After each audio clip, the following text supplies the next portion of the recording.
am mainly a rock musician and can somewhat play different instruments. So why do I even use samples in my music?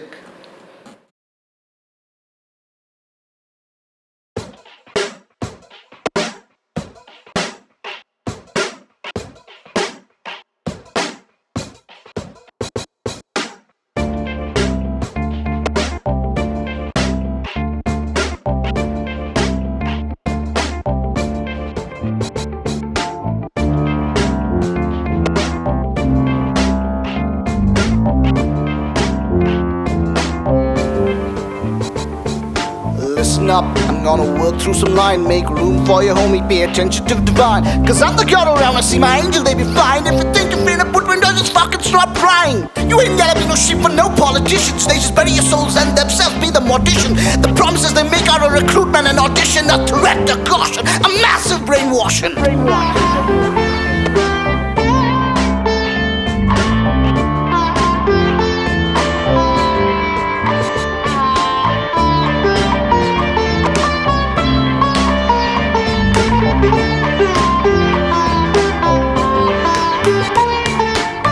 देख्दै सुन्दै आयो हो कि कहिले बढ्ने हो कि मानवता नै अब भिडबाट लड्ने हो If the shit keeps going on संसार नै सड्ने हो We gotta make some changes if you wanna hear चढ्ने हो चढ्ने हो चढ्ने हो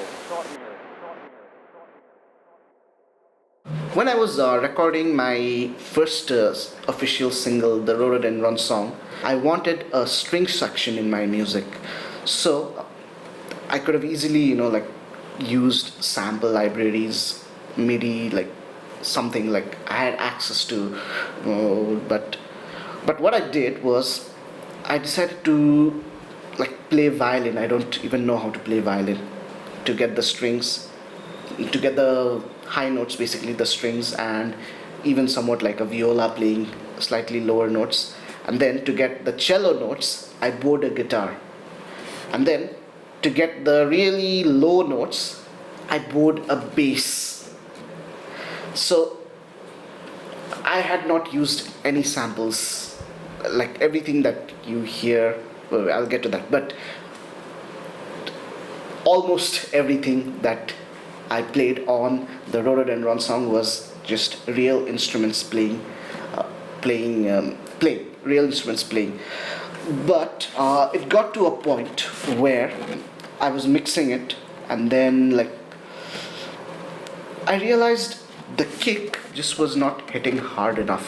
It was just not giving that boom, that thud, and it needed that. And we tried several mixing, we tried boosting, we tried several different things, and it just was not working. And I mean, we could have tried to re-record, but we knew that the result is going to be the same. And we had mic'd the drums with what is called a proper miking technique. I didn't know how to do that, but I had gotten some of my friends who know how to do that, to record proper drums and even mix the drums, but it just was not working. And then I told this to a few of my friends, a few of my friends actually noticed it. I was not the one who noticed it. And then one friend suggested you could just put a kick sample. And I don't know how I felt, but it felt like a defeat. I felt oh no, is that what I have to do? Is that really what I need to do to get this? But I was still looking for ways, I wasn't fully convinced. And also remember, it was not recorded to a metronome, so it's not as easy as just putting the kicks in the right place. So one of my friends, Srikanth, he volunteered basically to do the hard work of just mapping the kicks on what was basically a track which was not following the grid, and he mapped the MIDI notes to the exact points where the kick are supposed to be, and he did a great job at it. And finally we had to use the kick, it sounded really good. It sounded exactly how I wanted it, and I guess it was a bit of it felt like a blemish, but of course I was overjoyed by how the song came out and how the response was to the song. Everybody loved it. No one ever mentioned like, is that a sample in your kick? Is that kick real? No one ever asked that. You know, no one cared. I was the only one who was concerned about it. So now this brought me to a bit of a crossroads, and I started thinking of my previous experiences with sampling. Now the first song we recorded with my band, I think that time we were called Rare Rainbow. uh, I think what we had done was, it was at Matrix Sound Lab. So for the verses, he played the drummer who was also the vocalist, my friend Chayan. So he played the kick, the snare, and the hi hats. But I think he did the toms as well. Oh no, he did not do the kick. Sorry, he did the snare and the hi hats and the toms, and then like the producer Ajdish Rai, like, kind of added the kicks, and I don't know what else he did. Like, that was the first time we had ever been to a recording studio, so like I don't know half the things what was happening. So like the second song, like, I mean, by the time we were doing the second song, he had almost pretty much quit drumming and he was just focusing on singing. So like we went to Ajnish Rai with the problem, like, okay, we don't have drums, but we need drums. He wasn't bothered by it. He said, I have enough loops. And again, I felt that, really, but I didn't know why. At that time, I did not know why I don't want that. And he said, these are real samples, like real samples of drums. Then I thought, okay. And we used a loop, and that loop continues throughout the whole song. Like, there's no changes. It was a very blues song, like, so, and the drums is not playing a big role on it. So that is how we did, and that also became a big blemish. Like, like when I listen back to it, like the drumming is like completely quantized, completely like velocity is like same throughout the whole song. So I didn't like that. Like, I didn't like how the drums of that song turned out. And after that, like, I started using my own. That time I would use samples once in a while. Like when I got Ableton, like it came with lots of samples, and it came with a lot of Novation loops, like lots of loops and sample packs. Like, I use it once in a while. It was not something that I would use frequently, but once in a while I would use it. But I would not think much of it because that was not the focus. Like, the focus was always on guitars or sitars or basses or vocals or whatever, like typical instruments. So that was my previous experience before the Rhododendron song. And I guess, like, it was always like when I use samples, it always kind of bugged me a little. Like, and on the Rhododendron song is where, like, I had decided, okay, I'm not gonna be using any samples. No samples, no MIDI. Now, after Rhododendron song, like, I went through a phase of like, oh shit, I don't know what to do. Like, have I gone to the dark side? Like, am I a DJ now? Am I a samplist now? So, I think I went through a phase of like, I don't know how the hell am I gonna deal with this fact? And the person who really made me like change my mind was actually Ben Levin. So like when I joined his community, and he would do lots of song challenges, and then some of the challenges was heavily relying on samples. So like there was one where like friends would provide, like, within the community you would provide samples, but then there was another challenge where Ben and Jessica and I think Fire Tools and Hugo, like they all made the samples, and then they provided us, and we had to make music with that song I eventually became what is the first track on my first album, Love. So I used lots of samples there, And then I went all in. Like after that, I was like, okay, I'm a samplist now, and I'm a proud samplist now. So there were many other challenges with Adam Neely, and the one where it was just Jessica, and Jessica had given lots of samples, like which the song which became MIDI keyboard blues. So that was my how I got turned on into sampling. Now after a while, like I started thinking of like, okay, now what role does I have accepted sampling in my music. Now what role does sampling play in my music, in my approach to music? So the very first thing that I thought of is using world loops. So what I mean by world loop is like uh, the one song that I really am proud of is Lang Arnam. So I had used an Arhu sample, and like uh, again, this was straight from Splice. So this I got the Splice trial, Splice trial for 90 days or something, again from Focus, right?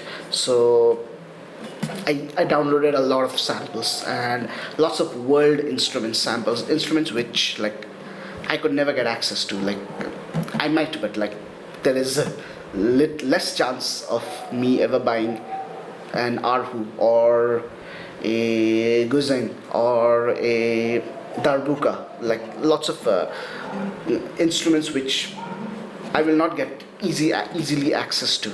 And also, even if I do get, like, I'm not gonna get good at playing them very soon, like probably never. So like that is how I approach sampling for a bit. Like I would just use loops and use that and build the music around those loops. So that was when I had the most satisfaction. And that is also around the time when I made my sitar sample pack, because I thought, okay, I'm doing this, I can also make samples of the sitar for others to use. Speaking of samples, the sample pack is available on my Patreon.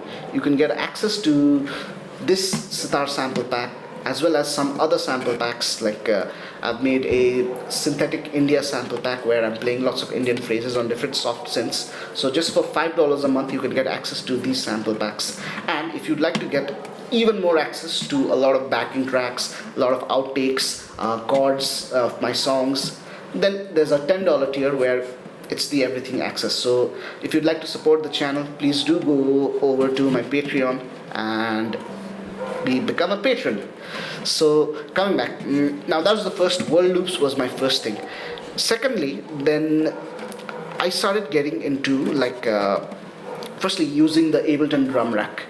Then first I was doing it like I started with loops, world loops, and even non-world loops like other loops, and then I would throw in a kick, throw in a snare there, and maybe a bass note there, and then I started using my pads on the Arturia Keylab over there, which is a 4x4 grid, and using the whole drum rack as one performance.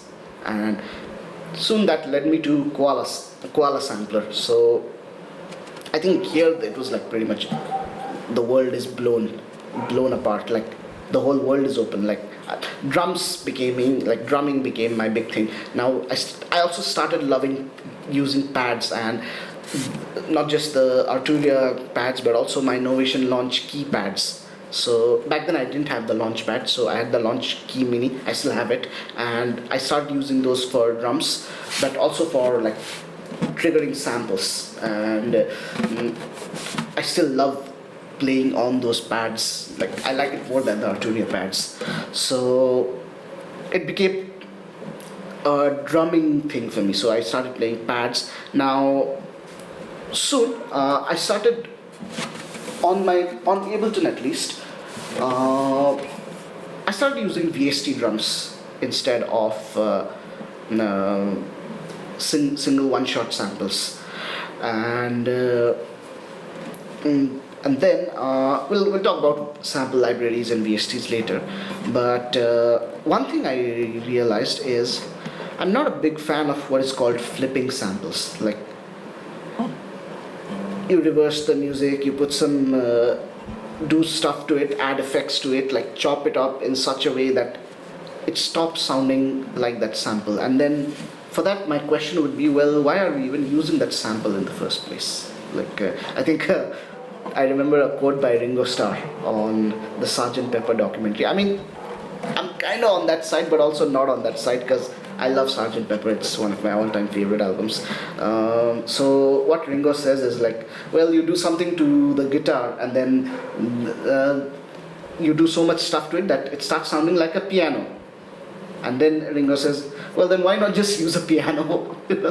So like, I kind of relate to that sentiment, like, well, if we're flipping samples so much, like, what even is the point of using that sample? Like, if it's like, especially I see, like, you take a sound and then you build a pad out of it. Lots of people do that, and well, there's enough pads sounds on like lots of even free VSTs, like lots of paid and free VSTs. Like, I'm sure your DAW has like dozens of them.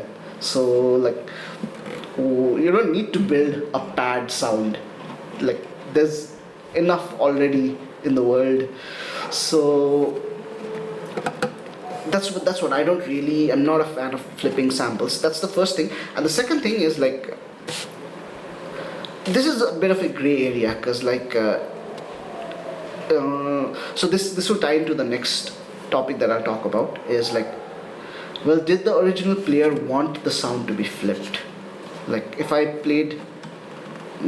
providing it as samples, like my sitar sample pack, I want to tell you right off the bat, flip it as much as you like. Like, you can do whatever with the samples that I am giving you. But now what if you take a sample where I'm doing something which is not meant to be sampled? Now, first question is like, is it legal to use it? It's obviously not.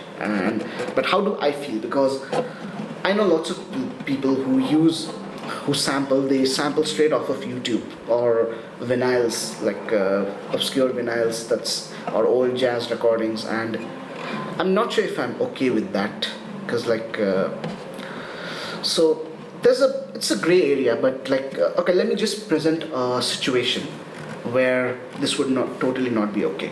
Like, for example, what if my guitar or my voice, let's take it even more, my voice was sampled by someone, and that someone has written a song that promotes, let's say, racism, or promotes something that I utterly despise. Like, he's made a song with lyrics like that. Like, I don't want to be associated with that. Like, and that this is such an extreme example, but it can be even something like much less extreme. Like, for example, like what if it was used? What if my samples were used, and without me giving the consent to use them, like, or without me making it as a part of a sample pack? Like, what if it's used in something religious, like, or something that's like something that I don't like? It doesn't even have to be ethically good or bad. Like, things that are either good or bad or even neutral, but like I don't like. Like, would I like that? I'm not too sure. What if it's used by an artist that I don't like? What if it's used by what if it's used in a genre that I'm not a fan of? Like, so that is, I'm not 100% on board with using like just stealing samples. Like just picking it off from YouTube, or picking it off from vinyls or recordings or radio, or now there are, as I said, it's gray area, and I myself am not, I'm even not sure if I'm on this side or that side. I did once try, so I took a famous song by, I don't know if I should mention this But I think I can because I didn't use it for any commercial recording. But I tried to sample the song. I sampled the song Resham by Nepathya, and I made a small little beat, small little loop out of it. I just shared it on Instagram stories. I think maybe not even a post, just an Instagram story, like. And again, like, so it comes down to, do I think that was a good thing to do? Like, I feel like no. I mean, like, Nepathya have no idea that I did it, and I'm sure they won't sue me for that because it was just an Instagram story. So now there are ways where with which I will say it's okay. Like, so another time I actually used the same song again, Resham. But what I did is I took that initial groove. Let's see if I can.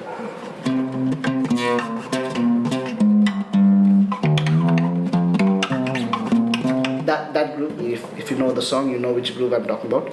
Then I just took that groove and I built around it. Like, I made drums, I made bass, other instruments. But then finally I removed that original Resham sample. Like, I just removed it completely, and I made a guitar riff which fits in. It's not the same guitar riff, it has different notes, maybe similar vibe to it. So now I've not used that sample, I've used it as a jumping off point, as a prompt, but that's not the whole thing. So I think if you're using it in that way, I think that is totally like okay, like that's fair game. And I think it's I would say I would encourage it because, like, it helps you in, you know, building your song in that direction of making it like the original song you're referencing. So now again, coming back to flipping. Now, firstly, we are discussing whether or not it's okay to even sample. Now the next question is if it's okay to even flip it. Like, what if we took the voice of, like, someone, and we flipped it in such a way that it means something else and something which they don't believe? What would we, jumble the words around? That's pretty easy to do. Like, take a rap song which won't have much melodies, so, like, chop off single words and make a sentence that they wouldn't say in, like, they wouldn't stand for. Like, is that okay? So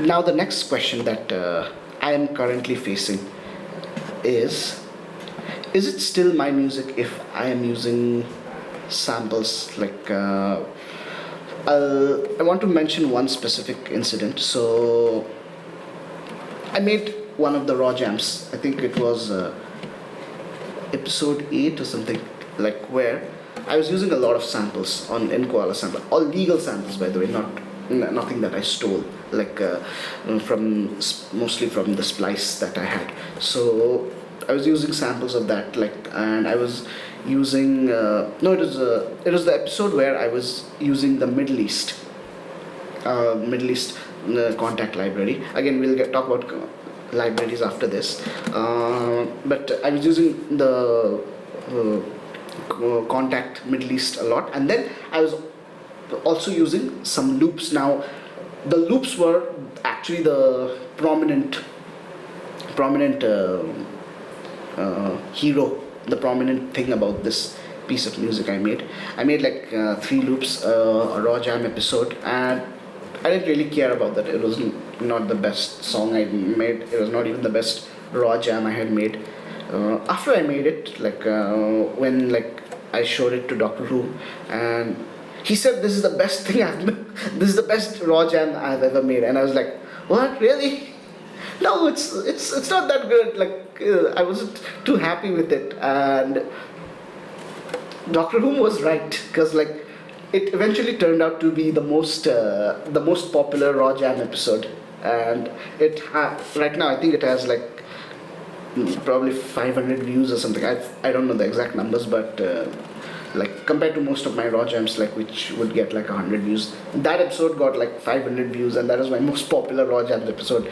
Now I feel like I've made a lot of music with samples, like, since Ben turned me on to sampling, but I don't feel very much like emotionally connected with most of these things that I've done. Like most of the music where, especially where the sample is at the heart of it, like is the main attraction of the song. Like if I've just used maybe a little sound here and there, I think and they have a different.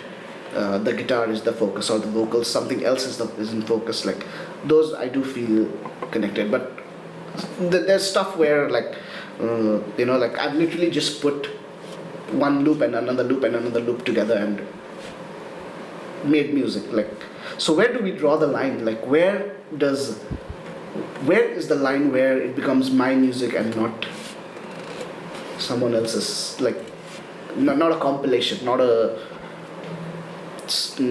something that like I feel it's more like it's an arranger.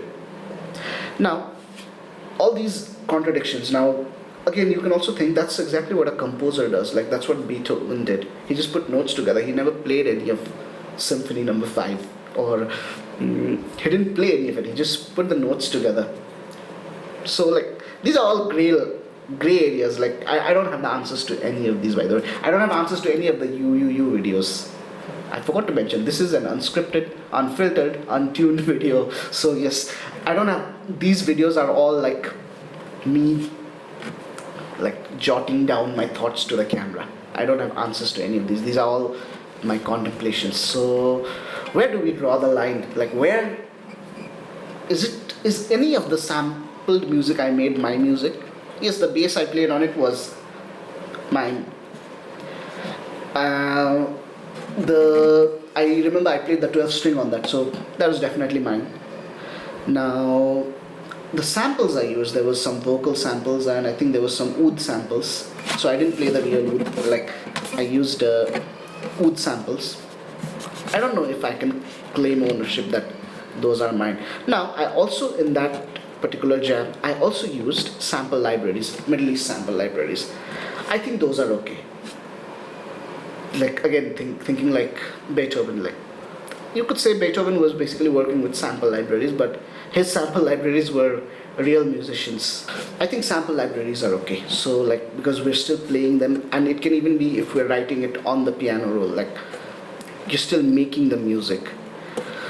But and depends on how much are you sampling. Like I think we can also like draw some parallels to like writing. Like if you're just plagiarizing from different sources, is that your book? Is that what you've written? Is that your story? If you've made a compilation album, is that your album? Like if you're like, we hear record labels, right? Like the best punk rock of the 1970s. Like, is that music made by that particular artist? So where can we draw the line? Like, because they've still sampled each song in its entirety and made that album, so you could say that is a form of sampling. So I don't know where I can draw the lines. I have no idea. But what are my future plans with sampling?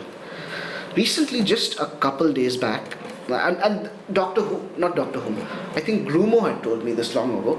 I think Doctor Who had also told me this at some point, but I could sample myself.